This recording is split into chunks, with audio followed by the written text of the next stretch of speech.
종말에 관해서 사람들은 어떻게 생각하고 있을까요? 이 세상 사람들은. 첫 번째로 종말이 없다라고 생각하는 사람들이 있습니다.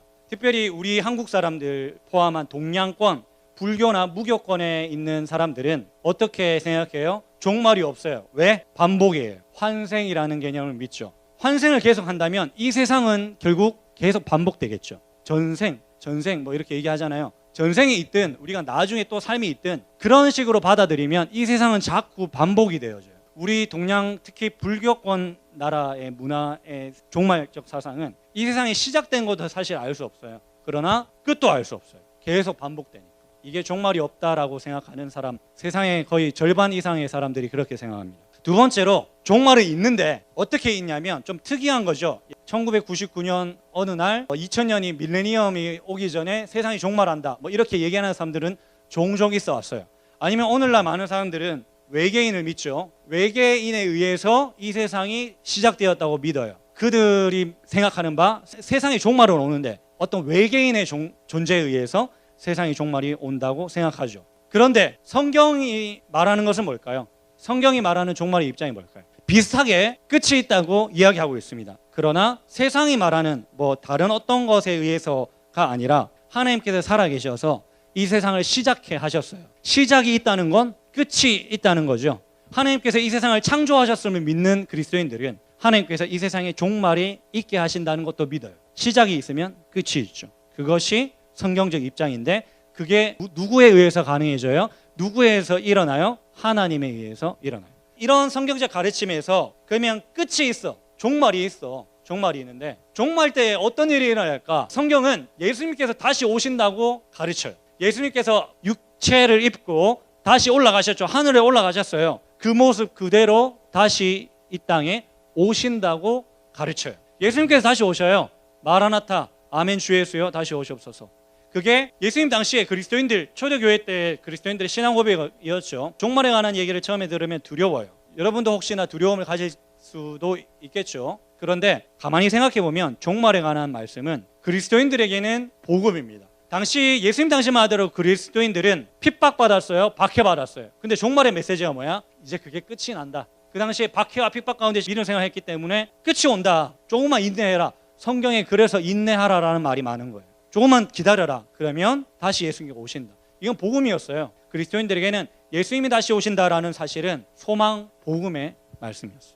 여러분, 예수님께서 오신다 해보자. 자, 그럼 어떤 일이 일어나는가? 성경에 뭐라고 얘기하고 있을까? 많은 사람들이 내 이름으로 와서 내가 예수다, 내가 그리스도다 라고 너희를 미혹할 것이고, 나라가 나라를, 민족이 민족을 대적하여 일어나 전쟁이 일어날 것이고, 곳곳에 기근과 지진이 일어날 것이고, 많은 그리스도인들이 내 이름 때문에 모든 민족에게 미움을 받으리라. 불법이 만연하고 사랑이 식어지고 뭐 이런 얘기를 막 해요. 많은 사람들이 이 마태복음 24장 같은 구절을 읽으면 아, 이거 좀 나중의 일이라고 생각해. 아, 나중의 일이니까 지금 당장 예수님이 안 올 거야 라고 착각해요. 여러분, 근데 자세히 생각해 보세요. 지금 전쟁이 없어요. 기근과 지진, 가뭄 이런 게 없어요. 그리스도인들이 핍박받는 일이 없나요? 한국은 좀 덜하지만 지금도 있어요. 북한, 사우디아라비아, 저 중동에는 그리스도인들이 핍박당해요. 지금 마태복음 24장에 일어난 일이 지금 일어나고 있는 일이에요, 아니에요? 일어나고 있는 일입니다. 이게 뭘 얘기하죠? 지금도 종말이에요. 지금 예수님이 당장 오셔도 어색하지 않아요.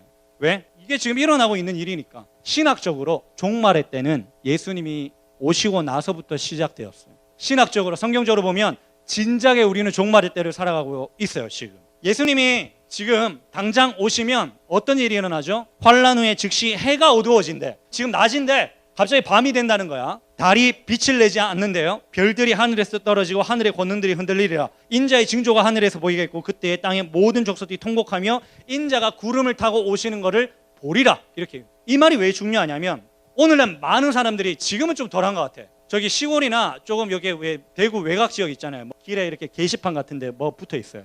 혹시 본 적 있어요? 재림 예수 이래가지고 본 적 있어요? 내가 그리스도다 라고 하는 사람들이 지금은 많아요. 여러분, 신천지 이만희라는 그 교주도 자기가 재림 예수잖아요. 이 말이 왜 중요하냐면 예수님이 이렇게 얘기해요. 26절에 예수님이 다시 오시는 그때 번개가 딱 치면 세상에 많은 사람들이 보는 것처럼 예수님이 다시 오실 때도 일부의 사람들이 아니라 세상의 모든 사람들이 예수가 다시 오는 것을 볼 거다 이렇게 얘기했어요.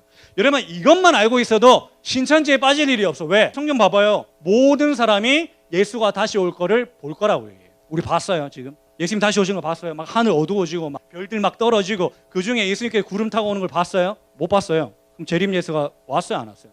안 왔어. 아직 이 사실만 여러분 알고 있어도 여러분 우리는 예수님께서 다시 오시는 것을 지금 기다리고 있죠. 기대하고 있어요. 소망하고 있어요. 지금 이 땅에서 아무리 자기를 재림 예수라고 떠드는 사람들은 이 말씀 갖다 주면 여러분 아무 얘기 못 할 겁니다. 오늘 주제죠. 오늘 중요한 내용이에요. 예수님이 딱 임하시면 무슨 일이 일어나냐면 성경에 뭐라고 얘기하냐면 우리 몸이 부활한다고 얘기해요. 우리 몸이 부활해요. 그게 성경이 가르치고 있는 바예요. 내가 안 죽었어 아직. 지금 내가 살아있는데 예수님께서 다시 오신다. 그러면 이 몸이 아니라 교리적 단어로 부활체라고 해요. 그러니까 내가 죽어서 다시 부활하는 그 몸으로 바뀐다고 얘기해요. 어쨌든 부활하는 부활체로 죽었던 사람들이나 살아있는 사람들이나 몸이 다 바뀌어요. 변화돼요. 그게 성경이 우리에게 가르치고 있는 것입니다. 예수님 당시에 큰 이단이 있었는데 예수님 오기 전부터 있었어. 영지주의라는 이단이 있었어. 영지주의는 오늘날도 있다. 영지주의가 뭐냐면 영적인 지식이 중요하다 이렇게 가르치는 이단이었어요. 상당히 큰 이단이었어요. 영적인 지식이 중요하니까 상대적으로 뭐가 중요하지 않아요? 육체적이고 물리적인 게 중요하지 않아요. 심지어 악하게 여겼어요. 그래서 그 사람들이 교회에 들어와서 예수님을 믿는다고 했는데 어떤 이단적인 가르침을 얘기했냐면 예수님이 인간의 육체를 입고 이 땅에 오신 게 아니다 이렇게 얘기했어요. 그렇게 보일 뿐이다 이렇게 얘기했습니다. 우리 눈으로 그렇게 보일 뿐이지 실제로 어떻게 하나님이 어떻게 신이 더러운 안 좋은 악한 이 물질로 되어진 육체를 입고 이 땅에 오실 수 있겠는가? 눈에 그렇게 보일 뿐이다 이렇게 얘기했어요. 그걸 가현설이라 그러는데 요한 2서에 보면 그런 사람들 보고 적그리스도라고 얘기해요. 제가 얘기했잖아요. 우리 육체를 입고 오신 걸 부정하면 구원이 성립되지 않는다고. 아무튼 좀 어려운 얘기했어요. 자, 근데 이 이단들이 어떻게 생각하냐면 종말에 관한 입장에서도 우리의 몸의 부활을 믿지 않았어요. 왜? 몸은 부정한 거니까. 몸은 악한 거니까. 왜? 영혼만 구원받고 영혼만 오래 산다고 가르치고 믿었어요. 근데 제가 왜 이 영지주의라는 얘기를 할까요? 오늘날 많은 사람들이 이 영지주의적 사고를 가지고 있어요. 종말에 관해서. 많은 저희 윗세대 우리 한국교회 선배들이 어떻게 생각하셨냐면 무교적인 가치관으로 기독교를 받아들였기 때문에 아까 얘기했듯이 무교에서는 죽고 나면 영혼의 상태로 저승에 가잖아. 약간 비슷하게 받아들인 거야. 우리가 죽고 나면 어디로 가요? 믿는 사람들은 천국에 가요. 그렇죠. 근데 이게 영혼의 상태로 가는 거지. 그렇죠. 그리고 안 믿는 사람들은 지옥에 가요. 죽고 나서 영혼의 상태로 가는 거지. 이게 틀린 건 아니야. 맞아. 근데 여기까지만 가르치고 믿었어요. 왜? 누가? 우리 한국교회. 제가 감히 얘기합니다. 그 D가 없는 거죠. 죽고 나면 천국 간다. 죽고 나면 지옥 간다. 틀린 건 아니야. 문제는 여기까지. 그게 끝이 아니에요. 성경은 더 가르치고 있어요. 뭘 가르치고 있어요? 우리가 죽었어. 얘들이 여기는 여기 1, 2분단 우리 여기는 구원받은 신자들. 여기는 불신자들 해보자. 여기는 예수님이 다시 오시기 전에 우리가 육체로 죽었어. 육체가 수명을 다해서 사고로 죽었어. 그럼 영혼 어디로 가? 천국으로 가. 그게 하늘에 있겠지. 불신자는 죽으면 어떻게 가? 성경 뭐라고 가르쳐? 지옥에 가겠지. 천국과 지옥이 있어요. 지금 영혼의 상태로 있는 거야. 영혼의 상태로. 우리가 육체를 가지고 가는 게 아니잖아. 맞죠? 근데 예수님이 다시 오시면 이 천국에 대기하고 있는 영혼들, 구원받은 사람들, 그리고 지옥에 대기하고 있던 이 사람들, 모든 사람들이 뭘 해요? 몸의 부활을 입어요. 다 몸이 부활해요. 다 몸이 부활해요. 그래서 예수님의 심판대 앞에 서는 거죠. 우리 기독교인들 중에서도 육체적인 걸 무시하고 영적인 것을 너무 중요하게 생각한 나머지 몸의 부활에 대해서 잘 가르치지 않고 들어보지도 않고 그걸 믿지 않는 몰라서 그런 경우도 많았어요. 여러분, 그러나 성경이 뭘 가르치고 있냐면 우리의 육체가 부활한다고 가르쳐요. 가톨릭 성당에는 어떻게 가르치냐면 가톨릭도 약간 이런 비슷한 개념을 가르쳐. 연옥이라 그러지. 근데 여기는 가톨릭은 어떻게 가르치면 구원이 결정되지 않은 사람, 이 연옥에 있는 사람들의 자녀들이 헌금도 많이 내고 선행도 열심히 많이 하면 우리 부모님이 천국에 간다고 가르쳐요. 그게 면죄부 판매잖아. 알지? 면죄부 판매 들어봤지? 그러나 우리 기독교는 그렇게 가르치지 않아요. 구원이 결정된 상태인 것이. 구원받은 그리스도인들은 영혼의 상태가 어디로 가요? 천국에 가요. 그리고 불신자들은 지옥에 가요. 분명한 차이가 있어요. 여러분, 성경의 많은 부분이 부활을 얘기하고 있습니다.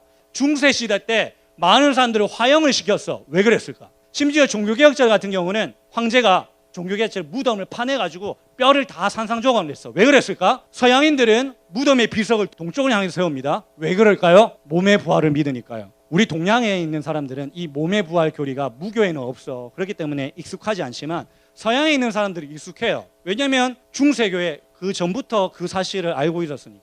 여러분 우리 사도신경에도 이렇게 얘기하고 있죠. 제일 끝에 몸이 다시 사는 것과 영원히 사는 것을 이렇게 얘기하잖아. 그 몸이 다시 사는 것과 라고 고백하는 내용이 이 내용이에요. 여러분 몸이 다시 사는 것과 몸이 다시 사는 것을 우리는 믿어요. 우리 기독교의 기본 믿음으로 고백해요. 웨스트민스터 신앙 고백이라고 있습니다. 웨스트민스터 신앙 고백은 우리의 신앙의 표준 문서야. 우리 기독교, 특히 우리 교단이 무엇을 믿는지를 정리해 놓은 게 웨스트민스터 신앙 고백이거든. 거기 보면 이런 말이 있어요. 물리적으로 죽은 성도들이 아직 잠시 쉬며 하늘의 영광을 누리며 기다리고 있는 것. 뭐가? 우리의 육체의 죽음이. 뭘 기다려요? 몸의 부활을 기다려요. 몸의 부활을 기다려요. 여러분 바울이 몸이 어떻게 부활한다고 가르칩니까? 우리가 부활하는 근거가 어디 있어요? 예수님이 부활하시기 때문에. 예수님이 부활하셨대 때문에 우리도 부활하는 거예요. 여러분 예수님처럼 우리도 다 부활해요. 우리 몸이. 기독교는 그걸 믿어요. 예수님이 부활의 첫 열매가 되셨기 때문에 우리도 부활합니다. 언제 부활해요? 어떻게 부활해요? 차례대로 부활해요.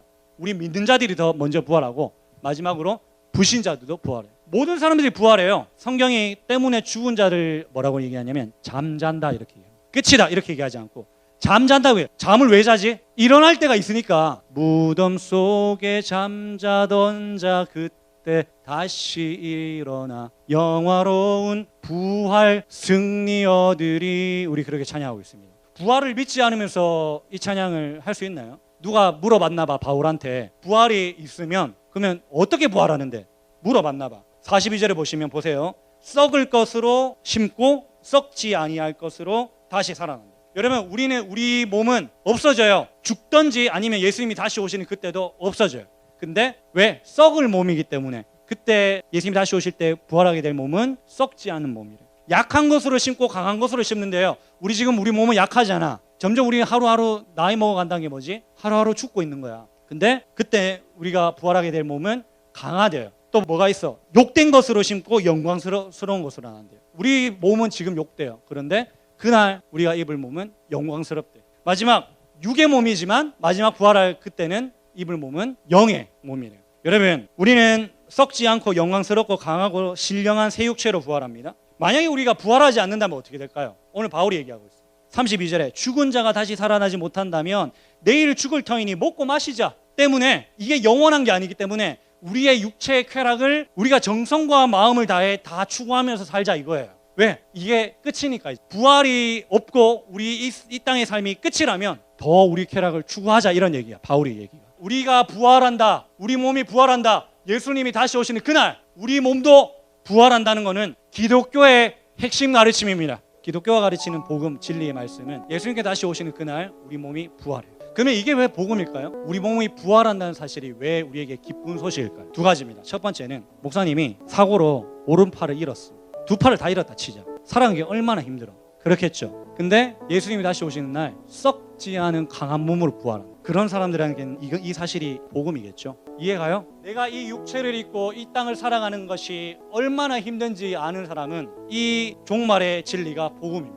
내 안에 죄가 너무 많아서 하나님 앞에서 거룩하게 살아갈 수 없고 내가 매일 죄 짓는 것이 나도 너무 내 자신이 싫고 내가 나를 사랑할 수 없고 이 죄 많은 육체가 도대체 하나님 앞에서 거룩하게 살지 못하게 하는 이 죄덩어리라는 사실을 아는 사람은 그날 예수님이 다시 오시는 날 죄가 없는 육의 몸을 벗어버리고 영의 몸을 입는다는 이 사실이 복음이겠죠. 하루하루 건강을 잃어가고 늙어가고 아프고 피곤하고 막 사는 게 너무 힘든 것 같아. 근데 그날은 우리에게 하나님께서 주시는 몸은 그런 게 없대요. 그게 소망이 되겠지. 그런 사람이 하나님이 약속하신 복음으로 약속하신 우리의 부활체 우리가 입을 그 몸은 이것과 비교도 안 돼요.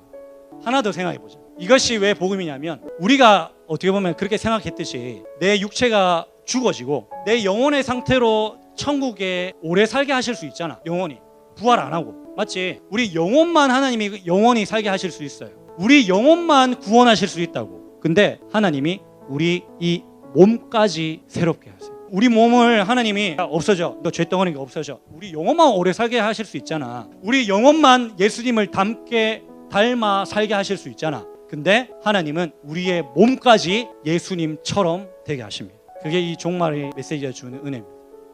여러분, 기독교인들은 세상의 종말을 믿어요. 기다려요. 소망해요. 여러분, 예수님은 언젠가 다시 오십니다. 당장 오셔도 이상하지 않습니다. 준비해야 할 것은 우리의 마음이에요. 우리의 삶이에요. 우리의 믿음입니다. 여러분 신앙을 점검하십시오. 여러분 마음 삶을 살피십시오. 예수님께서 그 언젠가 다시 오십니다. 구원받은 그리스도인들 여러분 기다리십시다. 소망하십시다. 인내하십시다. 예수님께서 그 다시 오시는 날 우리의 몸까지 새롭게 하실 것입니다.